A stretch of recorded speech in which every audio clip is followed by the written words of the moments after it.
Thank you very much. Well, once again, thanks a lot to the GAC for inviting us. Thanks to everyone who was involved in the organization, and big thanks in particular to the interpreters today. I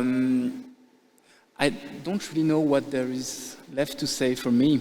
So much has been explained very brilliantly, very much in details about all the practices that can happen in collusion, in procurement, and how much harm it can do to government spending and public policy and everything you can do. So I'm going to talk to you very freely from my point of view, which is the point of view of an enforcement agency, about what I need from you. Because I checked the recent Saudi law on competition, and the good news is that it's very similar to French law and EU law. So basically what I need from the French procurement agency is the same thing that the GSC is going to need from you. You may come back home with all of this information and thinking, okay, I will see evidence of maybe something is going wrong, and then what? Do I have the proof? Can I signal it? Is it legitimate for me to signal this, even though it's just an intuition? And what about my procedure? Will I get into trouble with my boss for doing that? You know, these are actual practical questions that you're going to ask yourselves. And the only message, it's a very simple message that I want you to live with, is you don't have to do my work.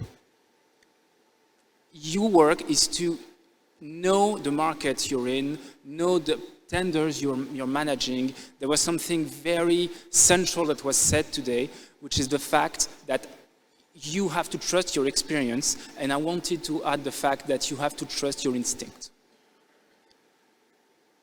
Let's go to the main practices that have been discussed today. For example, cover bids. Cover bids, there are recent cases in the French Competition Authority. There is one from 2018 in public lighting, where you saw that people were only talking about this cover bids in very, very, very light, in a very lightweight, because they knew that they were doing that for a very long time. Some of them refer to their grandfathers. It was the practices for generations. So these are going to be a few things like, let's do as usual. You're not going to get evidence that is going to tell, where people are going to tell, okay, let's make a cover bid with this price and this level of price. You're never going to get that, and you're never going to do about that. But maybe if you hear people saying, let's do as usual, or we're applying the same practices in the industry that we used to apply, this kind of thing that refer to something more cultural, more interpersonal, these are the things that you're going to detect. These are the things that you are going to see, and maybe illustrations of practices. Another example, consortia. Consortia are the cases that were mentioned today where companies decide to make a common submission to a tender because they're saying it's better for them to work together. Yeah, but does it make sense? There is constant case law in France and in the EU that consortia have to be economically justified, meaning that there has to be actual synergies between the actors. That means, in particular, that you need to see how exactly they are going to get better together. Not just side by side, but really mixing their competencies. There are cases in France where some of the consortia, including one of the associates, one of the partners, that was doing zero work. He was just there for the name. And that you can check through the contracts and to the commitments that the parties have made together.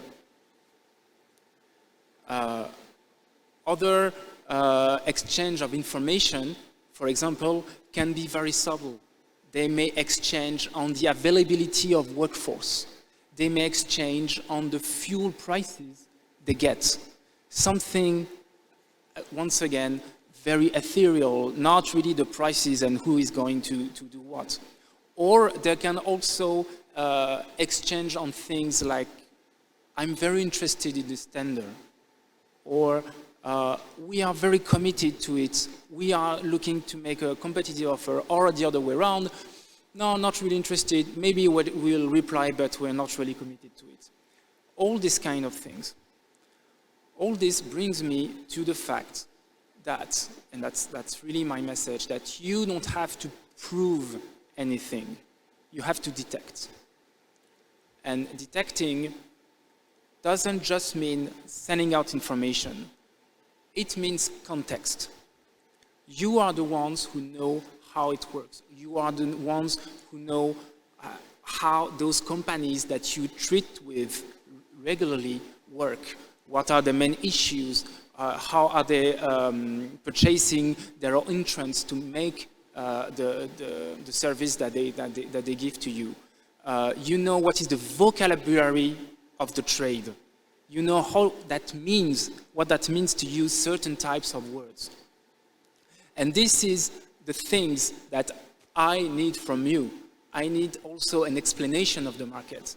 I need to understand why doing this or talking about this and this is a very important element and is a condition for being competitive in the tender. So it's the context, it's the practices, it's the behavior. Competition law is a behavioral law. It controls the behavior of companies. So that really means that when you look at tenders, the structure of the market, how, for example, how stable it is, the fact that companies always get the same tenders, is not sufficient, is not something that is going to help us get through an investigation. It's exactly what Despina said, it's the mistakes.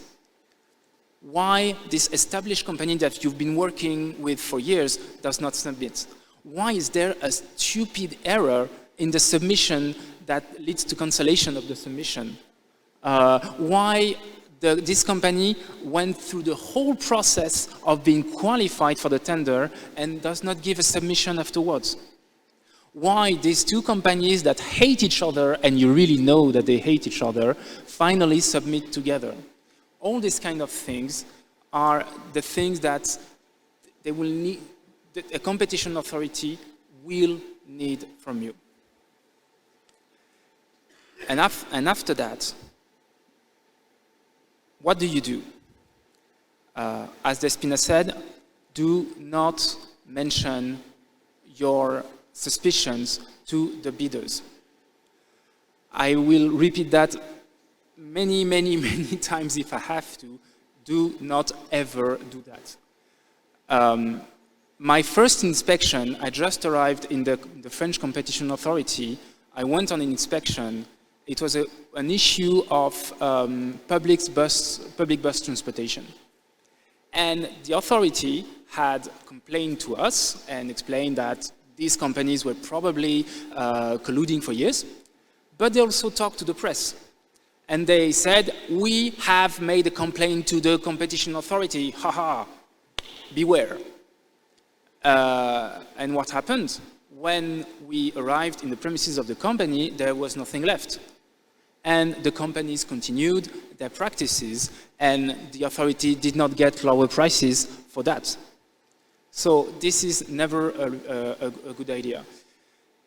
The other thing you have to question is, do you go through with the tender even though you have suspicions? It really depends on the legal systems.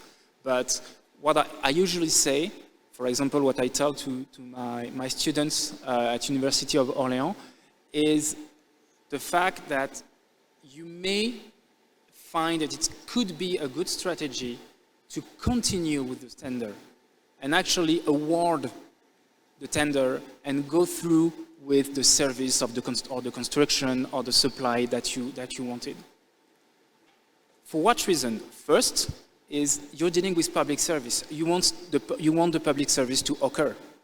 if you have delays, it can be a problem for the general population. The second is you don't have the proof. This is what I just said. You just have suspicions. So why are you canceling it? You don't have the proof. And the third reason is that there is always room for damages. In most legal systems, you can wait for the competition authority to decide that there was actually an infringement and then ask for damages. And there will also be a fine that will go to the treasury of the government. So, once again, your job as a public purchaser is to go through with your procedure in a transparent and legal way. It is now a bit of your job to detect some unlawful, anti-competitive practices, but it's not your job to jeopardize all your procedures in the attempt to stop completely tendering procedure, because this would lead to a blockade of everything that you're doing. And I'm saying this, and I think it's very important, so that everybody is very conscious of the challenges, and also what is at stake is that there is it's really important that there is a cohabitation between the two types of law, public purchase and competition law, so that both of them can communicate and live together, because there will be this notion that not one is not does not impede the other, but actually they structure each other better. And on this, I apologize for this rather improvised discussion, but once again, I would like to thank everyone here for your attention and for the organization of this event. Thank you very much.